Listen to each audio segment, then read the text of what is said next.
10 to 15 years of my Christian walk, I've been either a King James or a New King James Bible strict person. Now, I was that strict to a point where I even have a family version of it. It's not really readable if you have very small spaces. It is like literally a family Bible and stuff like that. I used to buy this for people getting married, and it was one of my favorite because they were a symbol of something that's going to stay in the family for a very long time. Now, I love the King James Bible so much that I am actually still looking forward to buying a replica of the 1611, large size, kind of family size thingy. Right now, I currently have the one that came out at the 400 years anniversary. Where is that? Yeah, right there. The one that came out at the 400-year anniversary thingy, it was a very decent one. When they came out, they were very cheap. How it writes its text, focus, that's it right there. Let's say, for instance, right about here, you can even see how it writes evening over there. And so it's not your normal it's not your normal everyday English that you would actually kind of read. I even have a Bible that I bought, which is the most expensive Bible that I currently own, that I don't read. I bought this 2015, 2016. I don't use this Bible. I look at this as my marriage Bible when I am now settled. I've just got a Bible that might actually translate to me not being a King James only, but there's a reason behind that. You know, I remember when I got this Bible a couple of years ago. This here is the Septuagint manuscript, Greek manuscript. This right here is the English text, and this is the Greek portion. And so that's how far I love thinking. But anyways, that's beside the point. So I'm saying I've just got a Bible here that might contribute to me changing over. Now, this particular Bible doesn't have to cost you a single thing. This Bible is currently free online. Currently is on special. Now, don't worry, my address and everything has been cut out. It has been completely cut out. And so there is a special right now on Amazon for this Bible. I haven't seen it. As you can see, it's still completely wrapped up. Right? It's still completely wrapped up. This Bible it's a bit expensive. I think on Takealot right now, it's going for almost 2,000 something. You can see it is currently 2,500 rands. So from 2,000 to be 1,000 rands less, that's crazy. So on Amazon, this is at that particular price. Now, you may be wondering, now, why is it that this Bible has convinced me that I might not be a King James only person after this? It allows you to see the decision making that the translators had to go through for what you see in your Bibles. The words that they chose, why. And the reason is this one that I have here with me, it's a little bit upside down. Let's put it over. Net Bible full note. So you see right there, that's it right there. It's a full note, or they call it a full note Bible because it contains the notes of the translators. This is a very different kind of Bible. Now, as I mentioned, this Bible, you can go online right now and read it. You can go and actually look up the notes as they are on the website. This here is just on print format. I prefer print format because I can't stick on the screen for too long. My eyes get strained. And you're gonna cut over there. Cut over there. Cut right in the middle. I'm being a little bit reckless here. That's the box right there. And there is the boy. Upside down. You can already see the layout. The Net Bible full notes edition. Please note there is a difference. On Takealot there is a Net Bible version that is not full note. I think it's about $500. This here, it's a full note version where you get to see the translator's notes. Now, please watch as many videos as possible online so that you can understand what is it that that's a bit different with this particular Bible. Now, I remember when I watched the documentary about the King James Bible, and they were detailing the translations, and there was this translation, there was this translation, and the majority of my views was that, oh, okay, so this Bible was translated to this because, you know, they just wanted to state on authority over thingy. But then I found something after West Half came out and had that interview. When I started looking into some of the things that he was saying, I remember hearing one particular translator mentioning people don't understand, a lot of Christians don't understand that I did have this idea, but I just didn't think it through. Is that there is a lot to consider about the wording in the Greek or in the Hebrew pertaining what we see in the scriptures. Now, I want to show you a version before I even open this and get overexcited. The layout of the Net Bible is this. These here are notes. This is the scripture. So at the center is the scripture. You can see it has much more thicker text, and this one is a little bit faded out. You might not see that on your camera, but trust me, it is much more clear. This was more bold than this one. And I was doing my parallel Bible thingy alongside that. The parallel Bible, it contains the Greek, Hebrew. This is the text.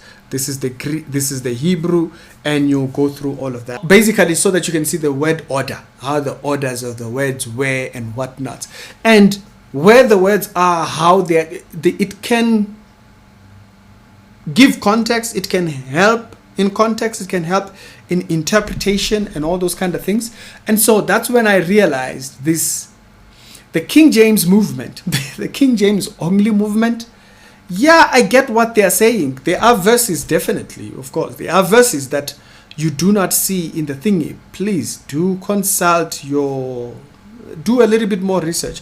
I will put about 6 videos in the pinned comment or in the description below that actually helped me with very much about the same, like the things that you're just going to see a bit different in pertaining this particular thing before you buy it, and also not to take their side because you are reading it. Okay, that's another thing that I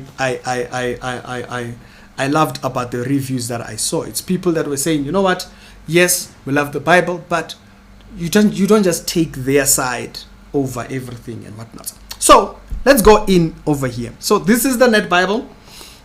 It opens sideways. It doesn't open up. I haven't seen it. It's my first time seeing it. I chose the leather. Let's go a little bit brighter than that. We went leather. That's the logo of the Net Bible. There it is. So that's the Net Bible logo thingy at the top. It doesn't have index. Okay, it doesn't have index. It is gold gildings and the whole 9 jazz. The leather is pretty soft, awesome, and the whole 9 jazz. So that's it right there. Net Bible Full Notes Edition. I prefer leather because I don't want, the more you open it and then it starts to come to a point where the leather can get cut. I try and avoid that by being a leather. Ooh, I just opened it. All right, so that's it. And we skip over. You can see it. I'm not here to review how the thingy is and what not and what all those things. This is it. This is very clear text, honestly speaking. If you want to see those, there are other YouTubers that have done that. There are other guys who have done a good job at that. You can see here Genesis chapter number 1. Look at that. This is the Bible scripture, and the rest is notes. So they show you how to identify. You basically have to also this to say which ones are the translator's notes, study notes, and textual critical notes, like why they chose that particular. Oh, there it is right there. 60,000 translator's notes. So that is a lot. Now, as I mentioned, if you go to netbible.org, I think that's the name of the website, you can go and read this Bible. It's for free. And so the guys were very dedicated, and they allowed people over time, scholars specifically, not just your pastor, because your pastor feels like it should say this. No, they allowed people who have Greek understanding to comment around it, and it's been there for years. It's going to be a Bible that I have as a companion Bible. I didn't do that a lot. I used to just read with one chapter, with one translation for a very long time. And mostly when you actually go towards these Bible schools and stuff like that, they mostly used the King James, you know.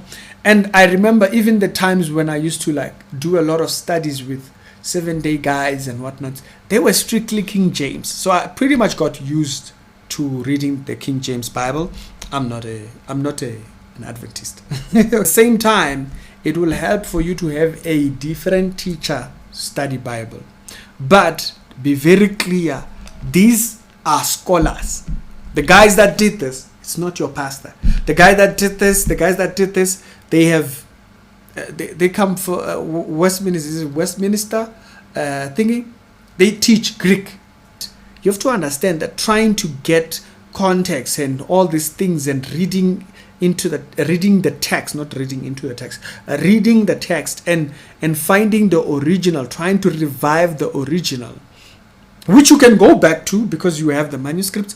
This is why takes constantly revisions. It's because, of course, you know, when you go to the Westcott and half, you're dealing with unbelievers at that point, you know.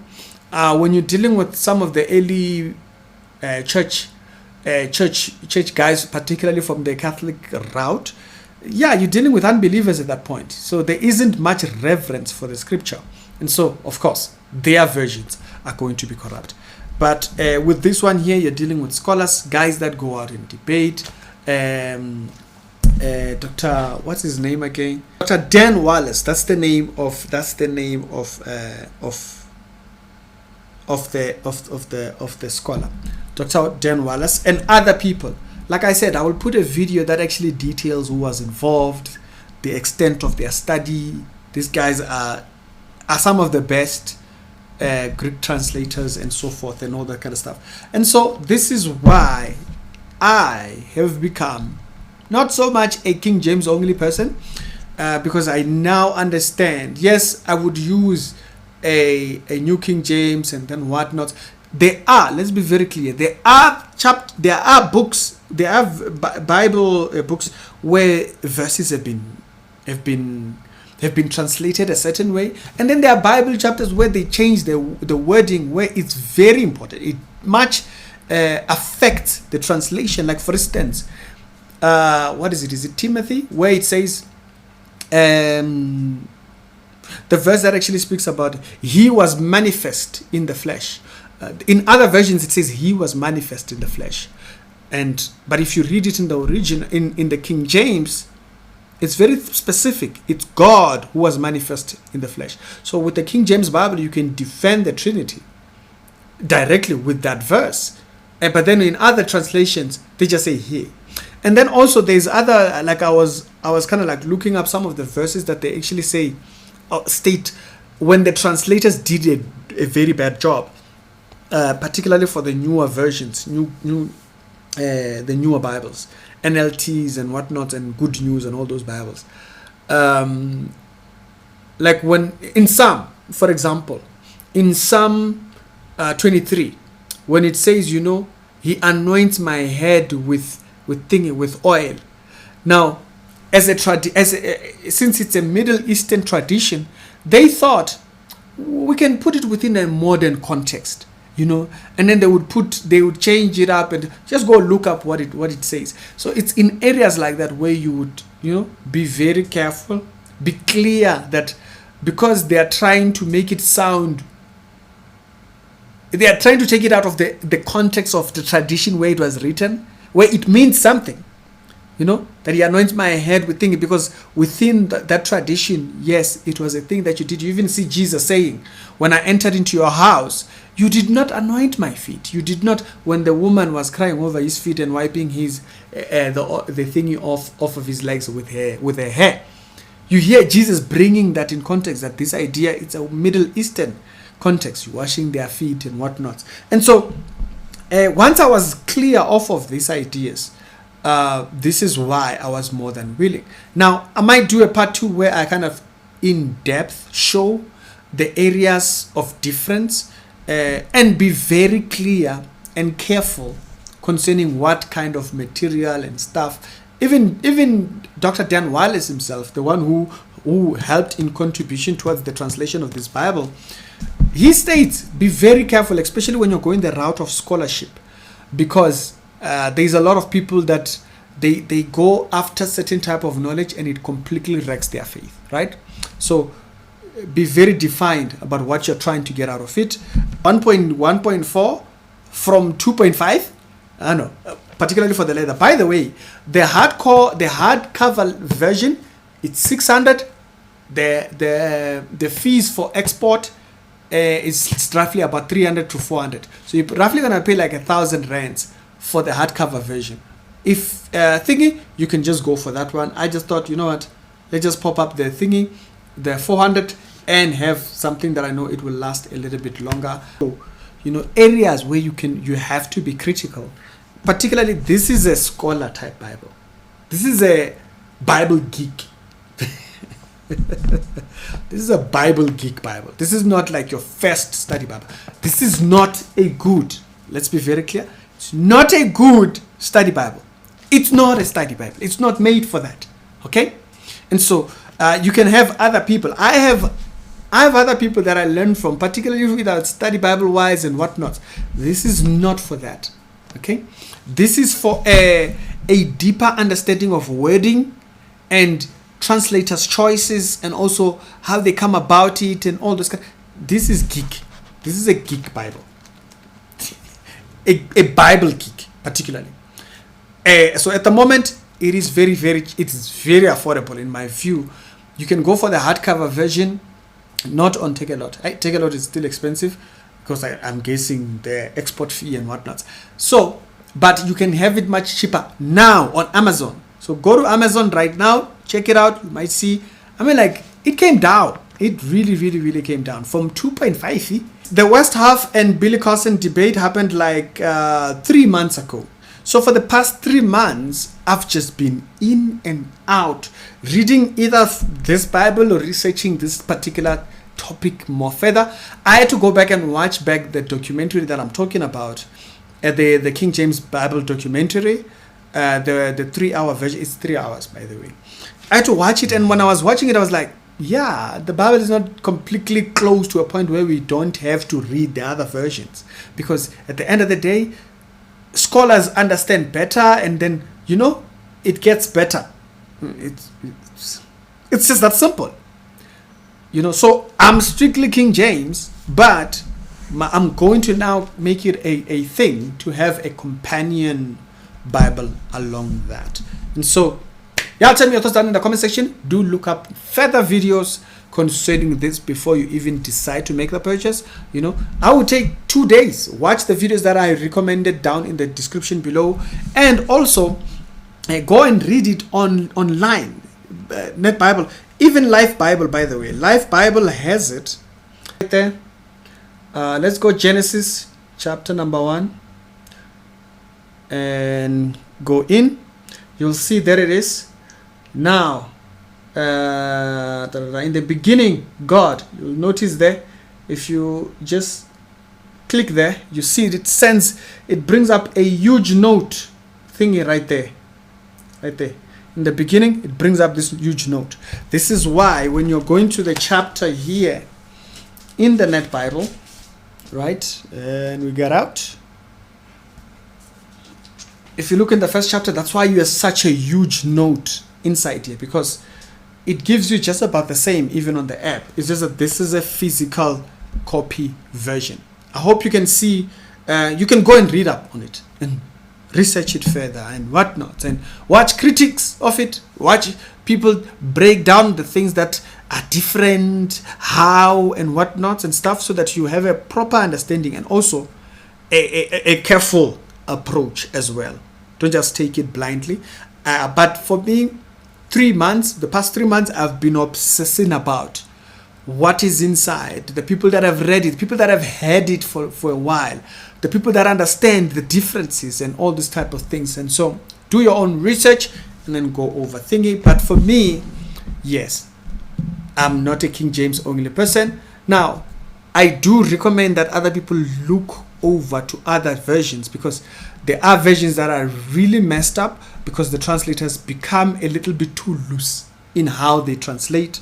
Like those versions where it says he was manifest in the flesh. No, the verse says the theos, the Greek word there is very specific. It is God who was manifest in the flesh, and all the kind of things, and also, even if you were to study, like for example, John chapter number 1, John chapter number 1 is, it's a perfect rendition of history, Christian history, that shows you that particular verse holds the doctrine that Jesus is God and Jesus is the Word. And that verse goes way before the Catholic Church came up, because they make it about the Catholic Church. They make it, oh no, it's this council that actually decided. No, the verse said that. And so it's important to know those things and understand them. So I was just interested in seeing this because this is wild. So go look at the people reviewing this, people that get into a little bit more depth, people that show. The videos will be down in the thingy. I'll make a small little playlist you can watch. It will be down in the description and in the pinned comment. You can watch those videos before you make the decision. For me, yes, I'm strongly convinced, and it also does open up for more study. This is very much, it opens up for a lot of study. You'll sit hours and hours in study with this Bible. It's Ricky. Y'all tell me your thoughts down in the comment section, and I will see you on later on. Y'all have a blessed day.